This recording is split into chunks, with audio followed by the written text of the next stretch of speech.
Hello pilots and welcome to Season 4 of Flight Academy, brought to you by Out of Arc Gaming. As always, my name is Phil. Full format rules and lists are in the description below, and you can see all of the lists in the video linked in the top right hand corner of the screen now. But for Game 1 of Round 2, I am joined by... My name is Fraser, and it's great to be back, Phil. Thank you for having me. No worries, Fraser. Great to have you on the channel as always. As, again, one of our returning players for Flight Academy. It's always good to get someone who has been right in the thick of it and knows exactly what it's like to go through the games. That's true. So, just to quickly recap, we have on table today Wes with his bombers versus Scott with his B-wings. So, two sets of bulky ships, both trying to do slightly different things, and we have a bit of a joust starting, which I'm a tad concerned about for these bombers. That's not an ideal position for them to be in, I don't think. I'm not used to seeing a TIE do a joust. I've never considered that the best strategy. It's always very tricky for the TIEs because they don't have shit to tank that first couple of hits, whereas these B-wings have double tap and more shields than you can shake a stick at. They are some of the healthiest ships we actually have in this season, so it's quite...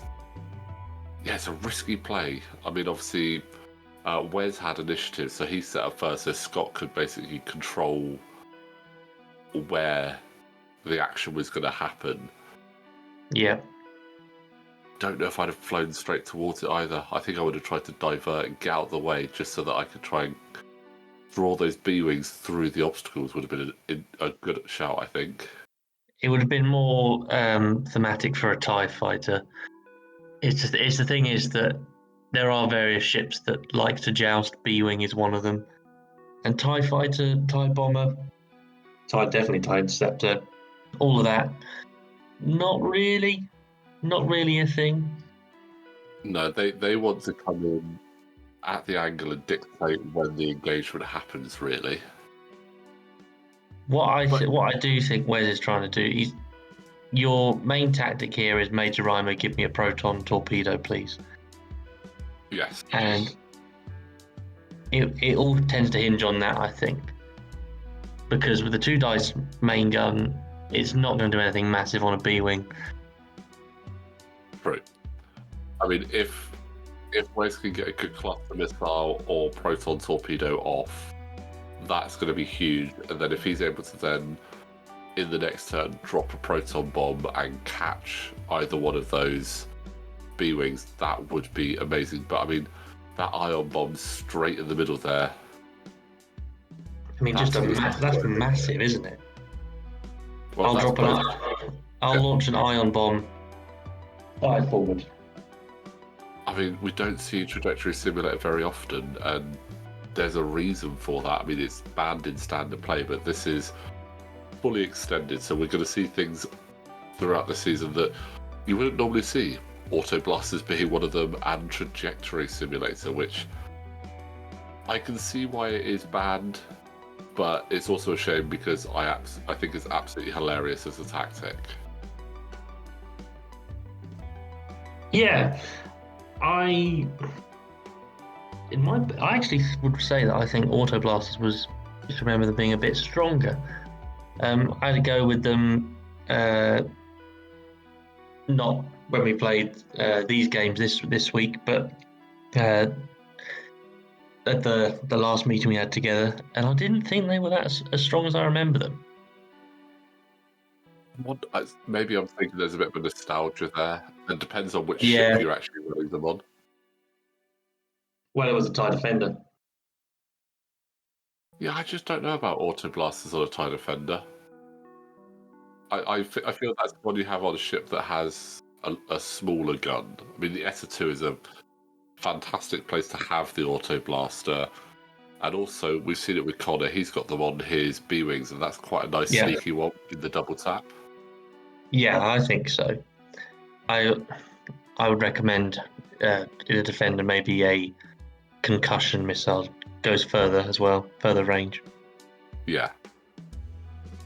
Just looking at the angle of where Tendum is compared to those bombers, I don't think he's got bullseye for his proton cannon, which is a bit of a shame there. That is a shame.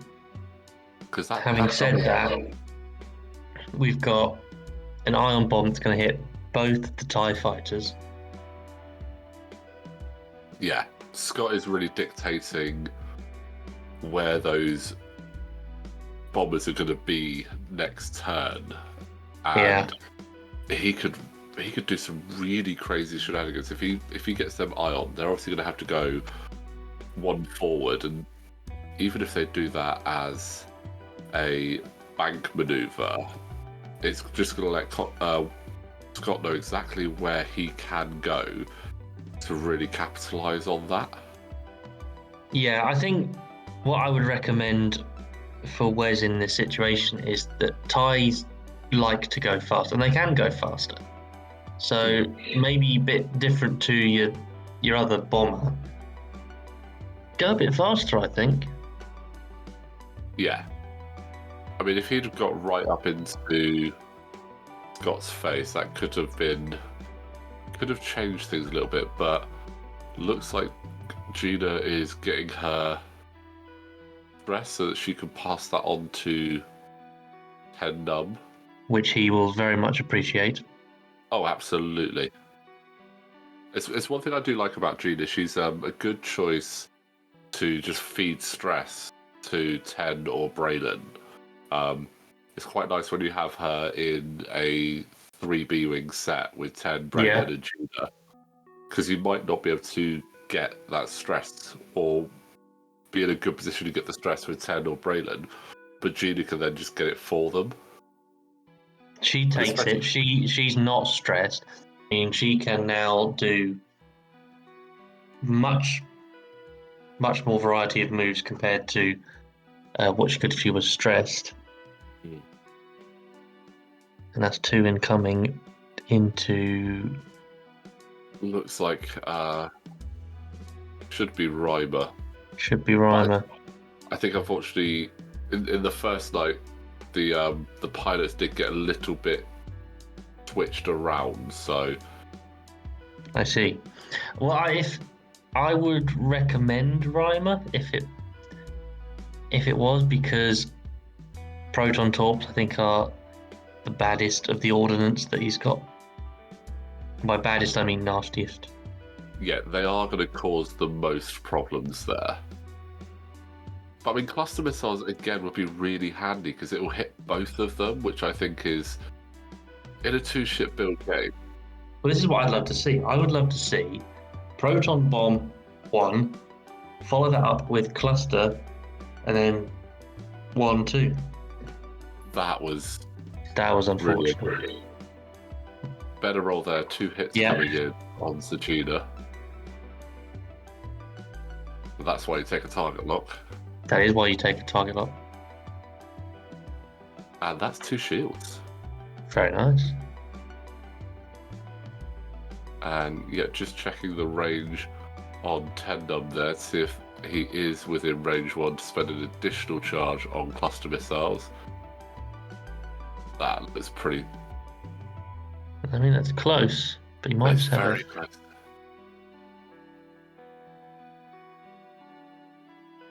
I mean, without being biased here, I really do hope he does, because... Yep, easy. Amazing. Some familiar hands coming in to judge this. They did look a bit like someone I know, yeah. Only 1, but still... That is the only real shame, because you don't have the benefit of the lock that you would have in the original ship. There are some points where you can actually be really cheeky. I mean, just thinking about if you had cluster missiles and an R3 astromech when you lock both ships, that's something I just If you thought could of, take which would that, be absolutely hilarious. that's the answer. That would make your clusters very strong. I might need to make a note of that for the next time we do a 2-ship build season. Don't know if it's going to be season 5. We might go back to 1. Still thinking about it. A lot of you guys are postulating that we should try medium-based ships in a season at some point. You know what, guys, if you have any ideas of what you'd like to see in a future season of Flight Academy, drop them in the comments below. More than happy to give things a play test, have a look at like different ideas. We want to try and keep it fresh. I mean, this 2-ship build was absolutely brilliant. I thoroughly enjoyed it. So Yeah. Oh, that's a good... that is big. That is big. That looks like a hit crit on to Gina. And that's all going through. Oh, she's not going to like that. Pointed. Ow. No. It's big. She's up on you as well. So where's it going? Oh, and it's a direct all hit. guns are... Oh, goodness me. I mean definitely, if you're going to do it, focus down on it. Yeah, it feels like it. It does feel a bit of a risk that we're taking, but he actually capitalised on it.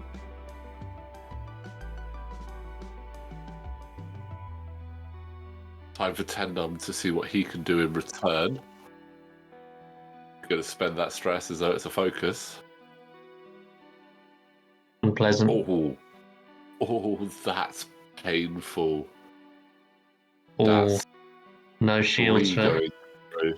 So it's even worse. Wow, okay. Yeah. Any of those going face up as direct hit as well. Direct. Wow. 2 direct hits, one after the other.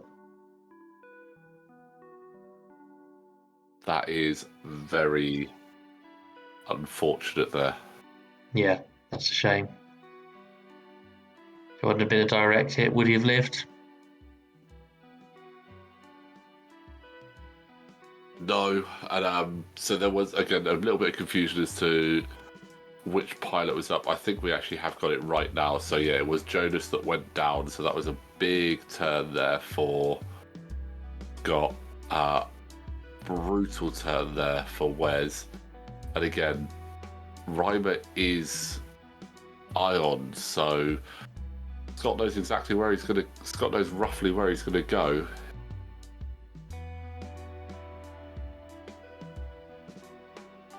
Interesting choice to barrel in there. I think it makes sense, because I would guess that Wes is going to choose to bank right, I think. Yeah. So it definitely keeps the arc on, but Bump. if he... Okay, so he's going to continue straight. I think Gina's going to bump. Does he fit? Or did he bump into Tennum? Reimer did fit there, just. Excellent. So he's going to sacrifice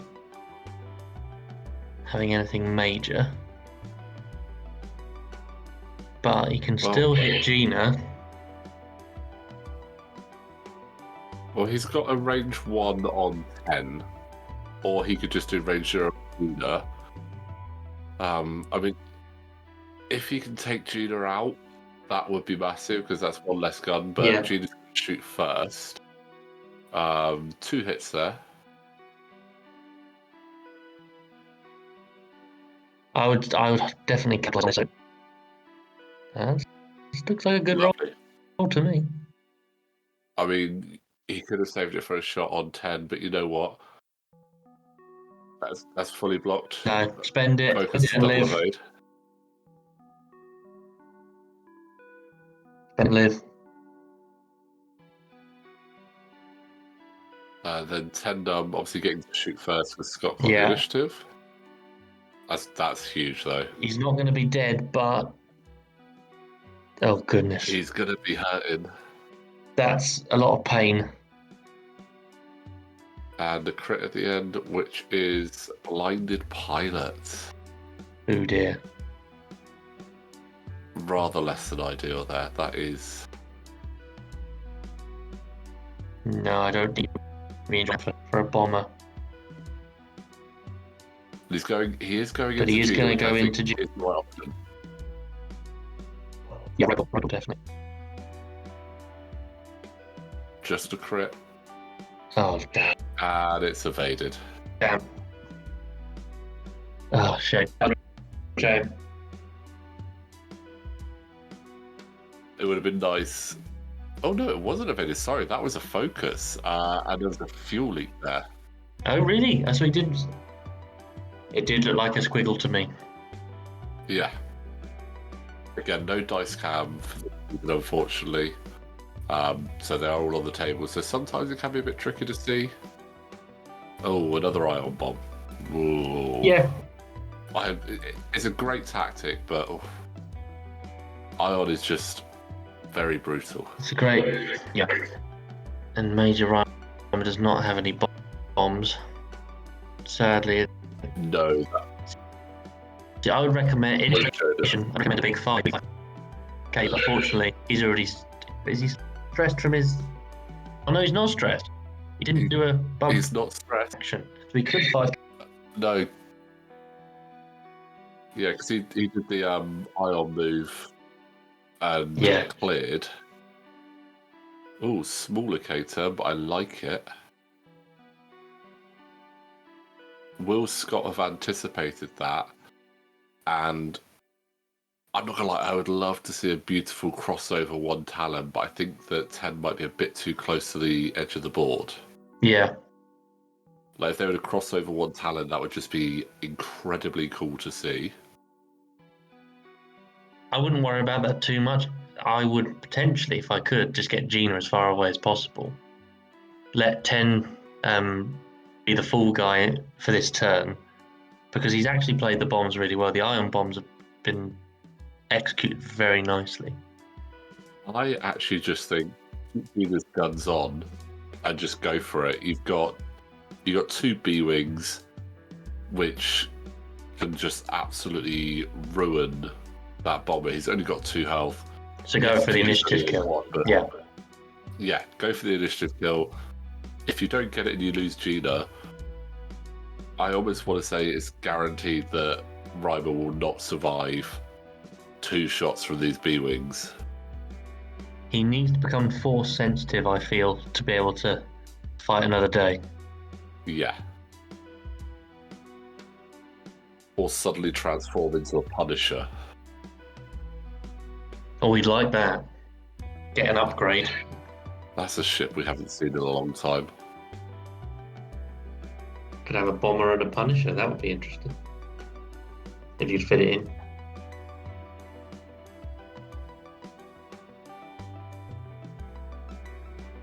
Ooh. Oh, so nothing there from Gina. Nothing. I had a target lock though. No, it's not. Ooh. Didn't action because did a red maneuver. Yeah, and the 2 hits onto Gina. Perfect. That's Gina dead. He's still in it. Gina goes down. Nice one. It is all Points up to 10 now all to clean round. up. Yeah, points all round. But can Reimer survive? The odds are not in your favour, sir. No. And I don't think Proton Cannon is on, but No. it's a fully modded roll here because there is a target lock and 2 stress. Yeah, re-rolling with the lock. Spending the stress as a focus. So that's 3 hits. Not quite enough. Not enough. Blank and a squiggle. And that is Reimer down. That was a valiant effort, though. They did all right there in the joust, actually. I'm quite impressed. Those bombers did a lot more work than I was anticipating. So, well flown there, Wes, but well controlled Scott, taking that win, which is always going to be good. But yes, that is round 2, game 1. starting to rack up the points for some of our players. But Fraser, thank you very much for joining us for that one. Thanks so much. And guys, we will be back very soon for game 2 of round 2. Plenty more action to come, so don't forget, like the video, subscribe to the channel, and we will see you next time.